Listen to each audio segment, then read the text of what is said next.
First up, this is a big day for the Aam Aadmi Party. They have managed to displace the BJP in the MCD. So I'm going across to the Aam Aadmi Party MP Sanjay Singh now joining us.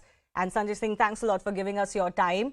MCD में आपका बहुत बड़ा M था कि BJP को हटाना है, वो एम आपने पूरा किया है, लेकिन सब ये भी कह रहे हैं कि जो रिजल्ट एग्जिट पोल दिखा रहे थे और जो बात आम आदमी पार्टी खुद कर रही थी, जिस तरह के रिजल्ट की बात आम आदमी पार्टी कर रही थी, वो रिजल्ट्स नहीं आए हैं। क्या आप कंसीड करते हैं कि ये जो रिजल्ट है ये आपकी उम्मीद पे नहीं आए हैं?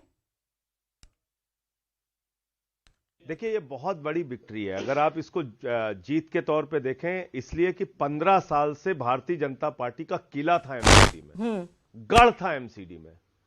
मतलब ये हालत थी कि यहां पर जब एक समय में कांग्रेस की भी सरकार थी तब भी एमसीडी में बीजेपी जीती, हमारी सरकार थी तब भी एमसीडी में बीजेपी जीती। तो ये बहुत बड़ी चुनौती थी और इस किले को ध्वस्त किया है अरविंद केजरीवाल जी ने और आम आदमी पार्टी ने। और दूसरा इसका यह मैसेज है, दिल्ली ने पूरे देश को यह संदेश दिया है कि शिक्षा की, स्वास्थ्य की, बिजली की, पानी की, जनता की मूलभूत आवश्यकताओं की जो पूर्ति करेगा उस पार्टी के साथ हम खड़े होंगे। भ्रष्टाचार और कूड़ा राज अगर कोई चलाएगा तो उस पार्टी के साथ हम नहीं खड़े होंगे। यह संदेश दिया है दिल्ली के लोगों ने। नकारात्मक राजनीति को नकारा है दिल्ली के लोगों ने। कितने झूठे आरोप लगाए, भ्रष्टाचार के आरोप, शराब घोटाला, फलाना ढिमका। दिल्ली की जनता ने कहा हमारा बेटा अरविंद केजरीवाल कट्टर ईमानदार है और आम आदमी पार्टी कट्टर ईमानदार पार्टी है। आपने भ्रष्टाचार की बात करी है तो एक सवाल जो ये उठ रहा है, जो मैंने अभी बात भी करी, कि जितने भी आपके मिनिस्टर हैं जिनके ऊपर भ्रष्टाचार के इल्जाम लगे हैं, जिनकी करप्शन केसेस में जांच हो रही है, उनकी कॉन्स्टिट्यूएंसी में जो वार्ड्स पड़ते हैं, चाहे वो सत्येंद्र जैन हो, चाहे वो मनीष सिसोदिया हो, आपके deputy chief minister Amanatullah Khan जैसे लोग हो, उनकी कॉन्स्टिट्यूएंसी में तो आप जीती नहीं। तो आदेश गुप्ता के तो सारे सीट हार गए, उन पे कौन सा आरोप था? यह मूल्यांकन नहीं होता ओवरऑल कितनी जीती है आम आदमी पार्टी पूरे दिल्ली में, उसका मूल्यांकन कीजिए ना। एक बड़ी जीत है। आप ऐसे सोचिए कि पिछले चुनाव के मुकाबले 80 सीट भारतीय जनता पार्टी हारी है, 80 सीट, और आम आदमी पार्टी 80 प्लस सीट जीती है। तो आप इसको इस रूप में देखिए कि कितनी बड़ी जीत है हमारे लिए। 80 से ज्यादा सीटें हम पिछले चुनाव के मुकाबले जीते हैं और 80 के लगभग सीटें भारतीय जनता पार्टी पिछले चुनाव के मुकाबले हारी है। और उसके बावजूद उनकी बेशर्मी देखिए कि वो अपनी हार मानने के लिए तैयार नहीं है। कह रहे हैं मेयर हमारा होगा। मतलब एक ऐसी पार्टी, दुनिया की सबसे बड़ी पार्टी, वो घोषित तौर पे कह रही है कि हमारा नाम भारतीय खोखा पार्टी रखो, हम अभी पार्षद खरीदने वाले हैं, हम तोड़फोड़ करने वाले हैं, हम तो भ्रष्टाचारी हैं, हम मतलब ये कोई पार्टी आप देखती है इस तरीके के घोषित तौर पे करे कि 25 सीटें कम है, बावजूद इसके कह रहे हैं मेयर हमारा होगा।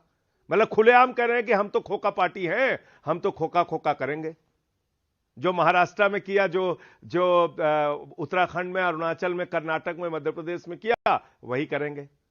ऐसा मतलब लोकतंत्र का गला घोटने और लोकतंत्र की हत्या करने की ऐसी खुली बातें एक राजनीतिक दल आके कर रहा है। इससे ज्यादा लोकतंत्र के लिए शर्मनाक कोई बात हो सकती है? चुनाव में हार गए, बावजूद इसके कह रहे हैं मेयर हमारा ही होगा।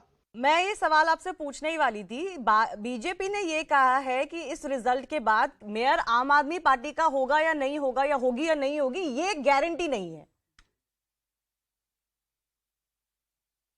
नहीं, मैं तो कह रहा हूं ये बात कहना ही अपने आप में बुनियादी तौर पे भारतीय जनता पार्टी ये कहना चाह रही है कि दरअसल भारतीय जनता पार्टी भारतीय खोखा पार्टी है, वो खरीद फरोख्त की राजनीति करती है।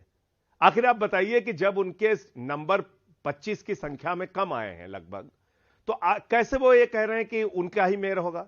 इसका मतलब कि वो खुलेआम ये कह रहे हैं कि वो भ्रष्टाचार करेंगे, वो खरीद फरोख्त करेंगे, वो तोड़फोड़ करेंगे। कैसे उनका बन जाएगा बताइए मुझे।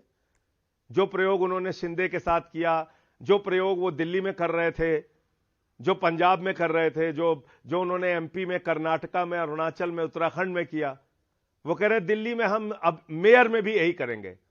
मतलब भाजपा को अपना नाम ही बदल देना चाहिए, उनको अपनी पार्टी का नाम भारतीय खोखा पार्टी रख लेना चाहिए। चलिए, मैं रिजल्ट पे वापस आना चाहती हूँ। एक चीज जिसकी बात हो रही है वो है वोट शेयर। बीजेपी का ये कहना है कि हमारा तो वोट शेयर कम नहीं हुआ, बल्कि थोड़ा बहुत बढ़ा ही। अगर आप 2020 असेंबली इलेक्शंस से कंपेयर करें, और बल्कि आम आदमी का वोट शेयर 2020 असेंबली इलेक्शंस के मुकाबले बहुत गिरा है, तो क्या ये कंसर्न नहीं है आपके लिए?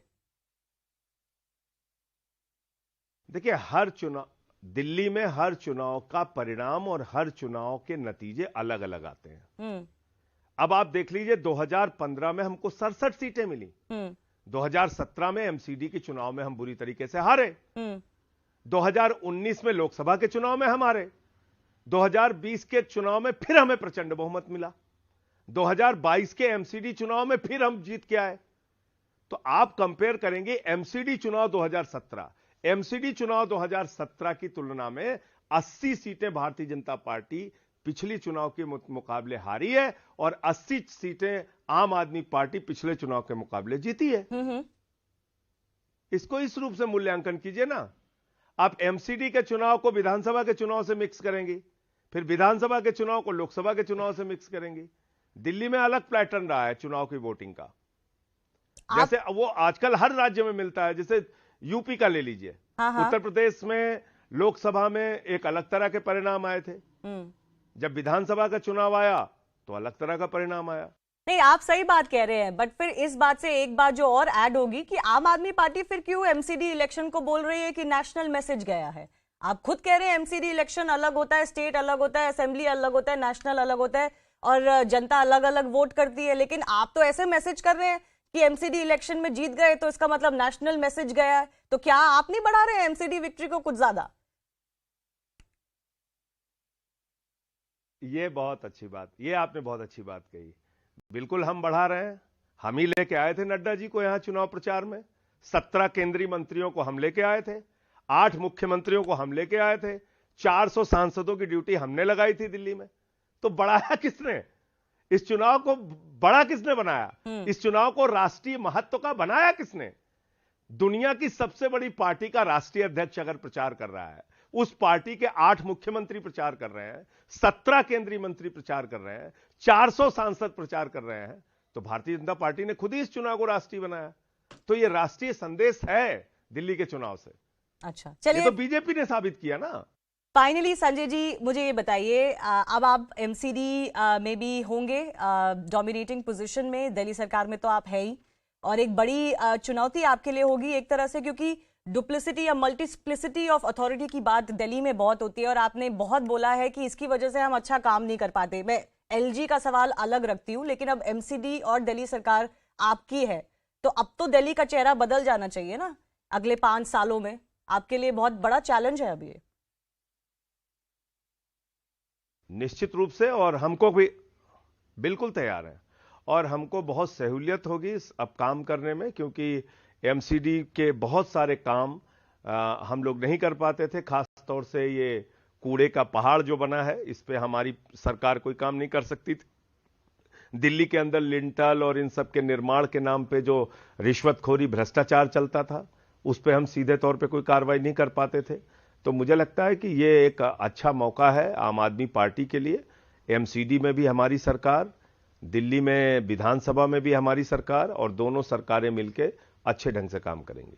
चलिए, Sanjay Singh, thanks a lot for speaking to us. Going across